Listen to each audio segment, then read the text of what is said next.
डिसेंबर. आज आपण इथे जमलेलो आहोत छत्रपती राजश्री शाहू महाराजांच्या जयंतीनिमित्त त्यांना अभिवादन करण्यासाठी. आणि या अभिवादनपर जमलेल्या आपल्या पत्रकार बांधव आणि अण्णाभाऊ साठे विकास महिला मंडळ अधिकारी गोरख दशरथ थोरात हे पण आलेले आहेत. आणि त्यांच्याच तोंडून आपण काही शाहू महाराजांविषयी 2 शब्द ऐकूया.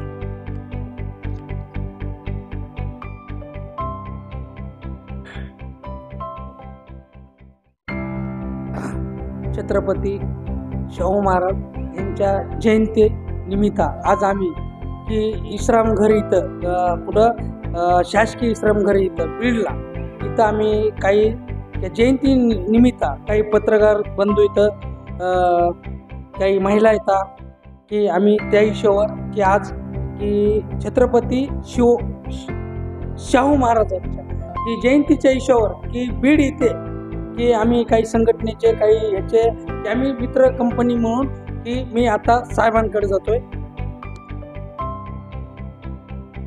कैलास कुंभार यांच्याकडे मी आता 1-2 मिनिटात जाऊ.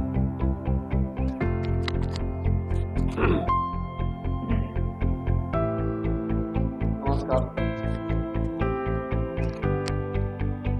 आपण सर्व पत्रकार बांधव श्री गोरखजी थोरात, अभोजी वैद्य, मॅडम तुळसंबर,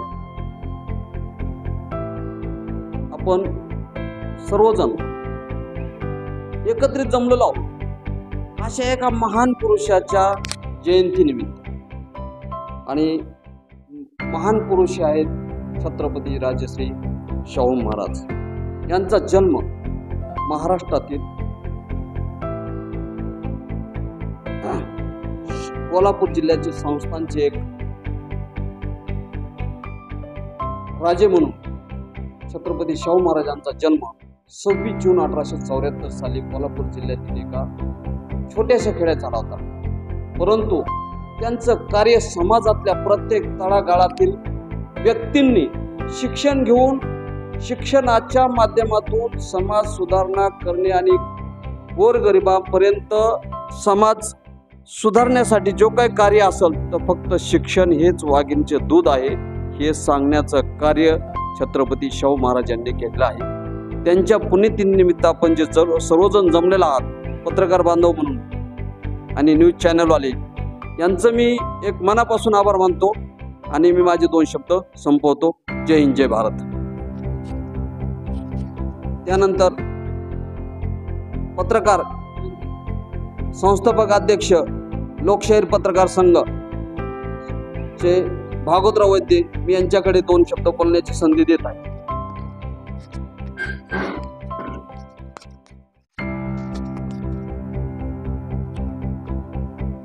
आजच्या या राजश्री छत्रपती शाहू महाराज यांच्या जयंतीनिमित्त आपण सर्व पत्रकार आणि सामाजिक कार्यकर्ते या ठिकाणी आपण जमलेलो आहोत. तर आत्ताच आमचे समाजकार्यचे मित्र कैलास कुंभार, थोरात सर आणि सर्व जमलेले पत्रकार बांधव. तर आजचा दिवस मी असं समजेल की खरंच छत्रपती शाहू महाराजांनी अनेक वेगवेगळ्या जाती धर्माच्या लोकांना न्याय देण्याचं खऱ्या अर्थाने काम त्यांनी केलेलं आहे. आणि अशा या महान ज्यांना राजश्री ही पदवी मिळालेली आहे, महाराष्ट्रातील कोल्हापूर जिल्ह्यामध्ये त्यांचा जन्म झालेला आहे. आणि संबंध महाराष्ट्रामध्ये अस्पृश्य खास करून लोकांसाठी त्यांनी काम चांगलं केलेलं आहे. ज्याचं खरं तर उदाहरण द्यायचं झालं, डॉक्टर बाबासाहेब आंबेडकरांना शिक्षणाचा छंद होता आणि त्या काळामध्ये खडतर परिस्थिती मागासवर्गीयांसाठी होती आणि त्याच्यामध्ये त्यांचं मोठं शिक्षण होण्यासाठी त्यांना सपोर्ट केला. आणि आज त्याच्यामुळं लोकशाही भारत खऱ्या अर्थाने घडलेला आहे. आणि त्या लोकशाही भारतामध्ये आज आपण स्वतंत्रपणे जगत आहोत. शिक्षणाचं क्षेत्र त्यांनी सुरू केलेलं आहे आणि त्या शिक्षणाच्या माध्यमातून आज महाराष्ट्रामध्ये छत्रपती शाहू महाराजांनी महात्मा ज्योतिबा फुलेंना संधी दिली आणि त्यांच्या माध्यमातून सावित्रीबाई फुले यांनी महिलांना शिक्षणासाठी दारे खुली केली. आणि आज आपण खऱ्या अर्थाने जर म्हणलं तर चांगल्या पद्धतीने आज जीवन जगतोय केवळ ह्या महापुरुषामुळे. जर यांनी डॉक्टर बाबासाहेब आंबेडकरांना जर शिकवलं नसतं, शिक्षणासाठी सपोर्ट केला नसता, तर आज कदाचित आपण या ठिकाणी नसतो. तर अशा महापुरुषाची जयंती साजरी करण्याचं आज पूर्ण भारतामध्ये सगळीकडे साजरी होती आणि हे भाग्य आज आपल्याला योगायोगाने मिळालं आहे. त्यामुळं आपण सर्वजण या ठिकाणी आलात, आपला अमूल्य वेळ या ठिकाणी दिलेला आहे आणि प्रत्येकाने 4 शब्द होईना छत्रपती शाहू महाराजांच्या बाबतीमध्ये आपण विचार मांडलेत आणि या ठिकाणी सर्वजण जमलं. मी लोकशाही पत्रकार संघाच्या वतीनं सर्वांचा आभार व्यक्त करतो आणि थांबतो. जय हिंद, जय महाराष्ट्र.